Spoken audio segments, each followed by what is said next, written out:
वक्त ज्यादा नहीं बीता, 2 साल पहले लोकसभा चुनाव के दौरान बंगाल में बीजेपी को मंच, कुर्सी, लाउडस्पीकर देने को डेकोरेटर वेंडर्स तैयार नहीं हो रहे थे।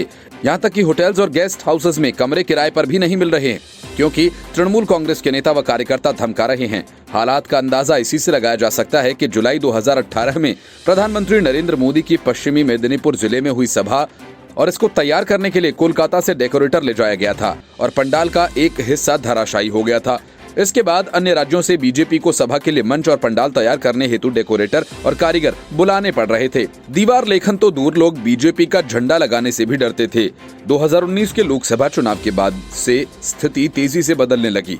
कभी कांग्रेस के राज में वामपंथियों को झंडा लगाने से भय होता था, तो वामपंथियों के राज में पहले कांग्रेस और फिर तृणमूल के साथ वही सलूक होता था। वामपंथियों के राज में तो सीपीएम को वोट नहीं मिलने पर हाथ तक काट देने की घटना हुई है। ये तृणमूल के नेता भी हाथ काटने की धमकी दे रहे हैं। परंतु तृणमूल कांग्रेस जब से सत्ता में आई तब लोगों को लगा था कि अब स्थिति बदलेगी, परंतु ऐसा कुछ हुआ नहीं और आज भी ग्रामीण इलाकों में लोग कहते हैं कि पिछले 8 वर्षों से उन्हें वोट नहीं देने दिया जा रहा है। इसी से अंदाजा लगाया जा सकता है कि फिर कोई कार्यकर्ता कैसे विपक्षी दलों का झंडा उठाएगा। अब बंगाल में सियासी रंग काफी बदल गया है। लोग बीजेपी का झंडा ही नहीं लगा रहे हैं, बल्कि अब तो मुख्यमंत्री ममता बनर्जी के समक्ष भी जय श्री राम के नारे को बुलंद किया जा रहा है। लोग बिना भय के अपने घरों पर दीवार लेखन व पोस्टर बैनर लगाने की अनुमति दे रहे हैं। लोकसभा चुनाव के दौरान अमित शाह की सभा के लिए अपनी जमीन देने पर पूर्वी मेदिनीपुर जिले के कांथी से सुशील दास को जेल में डाल दिया गया था, झूठे मामले में फंसाया गया था। लेकिन आज वही फिर से कह रहे हैं, मैं बार बार पीएम मोदी और अमित शाह की सभा के लिए जमीन दूंगा और जेल भी जाना पड़े तो हर्ज नहीं।